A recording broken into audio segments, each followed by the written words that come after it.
Assalamualaikum warahmatullahi wabarakatuh.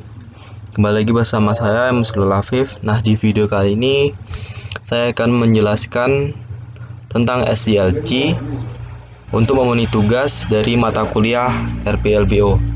Nah, di video kali ini saya tidak akan hanya menjelaskan tentang SDLC saja, tapi saya akan menjelaskan juga tentang bagaimana konsepnya, kemudian tahapan-tahapannya, metodologi yang digunakan pada sistem SDLC, kemudian dari perbedaannya dan software-software yang dikembangkan dari yang lain dari SDLC itu sendiri.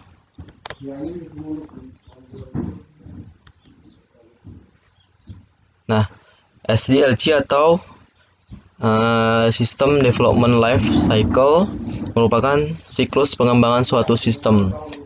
Nah, pada SDLC itu sendiri memiliki sebuah konsep yang pada umumnya merujuk pada suatu sistem komputer atau sistem informasi yang menggunakan berbagai macam metodologi sebagai penerapan sistemnya tersebut.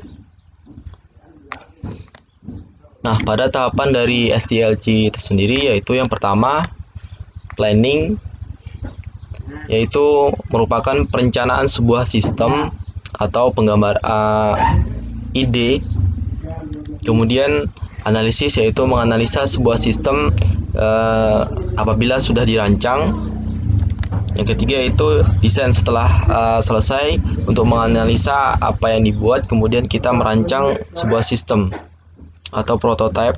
Yang keempat yaitu implementation, yaitu penerapan sebuah sistem setelah kita buat rancangannya.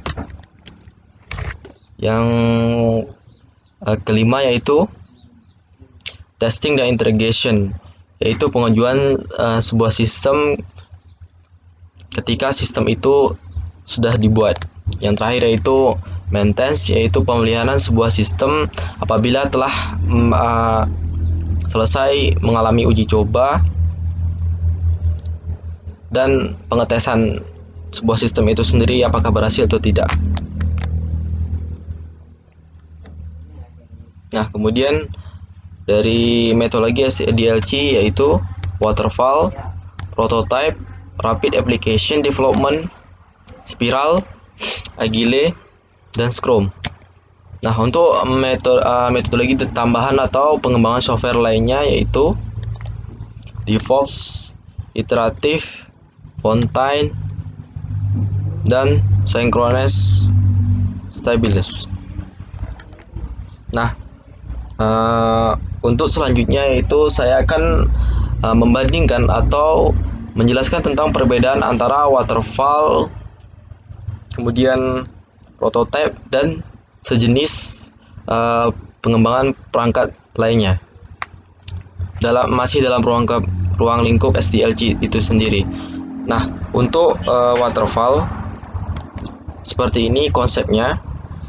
Nah, pada model ini menggunakan pendekatan secara sistematif dan sekuensial yang memulai pada tingkat requirement sampai tingkat maintenance. Nah, ini prosesnya dari requirement kemudian melalui desain, yaitu perancangan sebuah sistem, development, dan setelah selesai kemudian sistem itu sendiri testing dan sistem itu berhasil, kemudian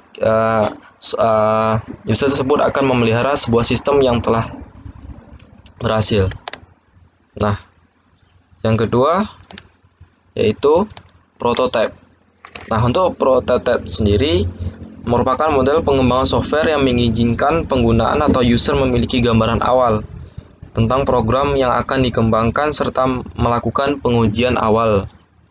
Nah, untuk prototype ini dia sebelum mengembangkan sebuah desain software, dia harus dikembangkan untuk pengujiannya lebih awal terlebih dahulu. Nah, bedanya antara prototype dan waterfall itu sendiri yaitu model prototype ini juga memberi fasilitas bagi pengembangan dan user saling terkait dan berinteraksi. Nah, bedanya itu untuk prototype itu antara user dan pengembang itu bisa saling berinteraksi. Nah, kemudian RAD atau Rapid Application Development. Nah, pada pengembangan model software ini itu menggunakan pendekatan orientasi komponen terhadap pengembangan perangkat lunak. Model ini bertujuan mempersingkat waktu yang biasanya diperlakukan atau diperlukan dalam siklus hidup pengembangan konvensional. Nah, sedangkan untuk metode spiral yaitu merupakan model pengembangan perangkat lunak yang evolusioner yang memadukan sifat iteratif, model prototipe, dan aspek sistem dari mode sekuensial. Nah, versi rilis pada spiral ini tersebut meningkat setiap iterasi yang terjadi. Nah, untuk yang kelima yaitu Agile. Model Agile merupakan model pengembangan jangka pendek yang merupakan adaptasi cepat dan pengembangan terhadap perubahan dalam bentuk apapun. Nah, ini pada perubahan Agile itu pengembangannya berbeda, yang dimana pada pengembangan tersebut mengalami perubahan secara terus-menerus dalam bentuk apapun pada suatu sistemnya. Nah, untuk model software lainnya atau perbandingan dari software lainnya yaitu Scrum,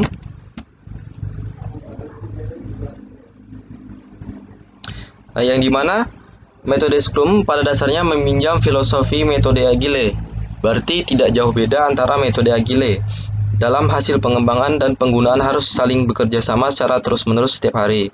Cara kerjanya ialah dengan memecah tujuan akhir menjadi beberapa tujuan kecil pada awal proyek dan mengerjakan terlebih dahulu tujuan-tujuan kecil tersebut. Nah, cara penggunaan dari metode Scrum ini ialah untuk mengerjakan tujuan kecil adalah dengan melakukan pengulangan kerja secara berkala dengan membuat software. Nah, yang selanjutnya yaitu perbandingan antara metode DevOps, yang dimana DevOps bukan hanya merupakan metode pengembangan sistem saja, melainkan serangkaian praktek yang mendukung budaya keorganisasian pada sistem itu sendiri, pada pembuatan perancangan sistem DLC itu sendiri. Nah, metode ini berpusat pada perubahan yang meningkat kerjasama antar departemen yang bertanggung jawab terhadap segmen yang berbeda pada pengembangan siklus hidup organisasi. Nah, siklus tadi meliputi pengembangan jaminan kualitas serta pelaksanaan atau operasi. Nah, yang kemudian yaitu pengembangan metode iteratif. Nah, pada metode iteratif ini atau bisa disebut sebagai metode perulangan, ya di mana perulangan yang melakukan proses perulangan terhadap sekelompok instruksi di mana perulangan tersebut akan berhenti jika batasan syarat sudah terpenuhi. Nah, apabila suatu sistem kemudian kita jalankan setelah semua sistem itu bekerja, maka suatu sistem itu akan terpenuhi dan akan berhenti. Kemudian yaitu metode Fontaine, atau bisa disebut juga sebagai metode Mancur. Nah, pada metode Fontaine ini sendiri merupakan perbaikan logis. Urutan prosedurnya pun masih sama, namun pada sebuah sistem kita memiliki step ataupun melewati step tersebut, akan tetapi ada yang tidak bisa kita lewati stepnya, seperti kita memerlukan desain sebelum melakukan coding. Jika itu dilewati, maka akan ada tumpang tindih dalam suatu sistem SDLC itu sendiri. Nah, yang terakhir untuk metode perbandingan atau perbedaan antara metode pengembangan software SDLC dengan metode pengembangan lainnya yaitu Synchronous dan Stabilis. Model ini adalah model yang digunakan oleh Microsoft. Nah, ini merupakan model yang digunakan pada Microsoft pada umumnya sebagai penerapan sistem. Model Synchronous and Stabilis ini sama dengan model incremental, yang dimana model ini memiliki beberapa proses manajemen yang ditekannya oleh Microsoft. Nah, untuk sumber referensi yang saya gunakan bisa dicek di website dari sanitazira.wordpress.com. Nah, di sini pada website tersebut menjelaskan tentang sistem dari SDLC, kemudian menjelaskan tentang konsep dari SDLC itu sendiri. Nah, untuk selanjutnya yaitu dari tahapan SDLC saya mengambil referensi dari Salamadin. Nah, di sini lengkap tahapan-tahapan dari sistem SDLC tersebut. Dari mulai tahapan perancangan dan serta pemeliharaan sebuah sistem itu sendiri. Nah, untuk metode yang saya gunakan itu saya ambil dari medium.com. Di sini juga menjelaskan tentang metode-metode dari sistem SDLC itu sendiri. Untuk pengembangan aplikasinya, saya mengunjungi website atau sebagai referensi dari badoystudio.com dan Susan Rizky. Karena di sini lengkap tentang membahas tentang pengembangan software lainnya yang termasuk dari SDLC. Nah, demikian itu saja penjelasan dari konsep dari SDLC, kemudian tahapan-tahapan SDLC, kemudian perbedaannya, serta pengembangan aplikasi lainnya. Lebih dan kurang saya mohon maaf. Assalamualaikum warahmatullahi wabarakatuh. Sekian, terima kasih.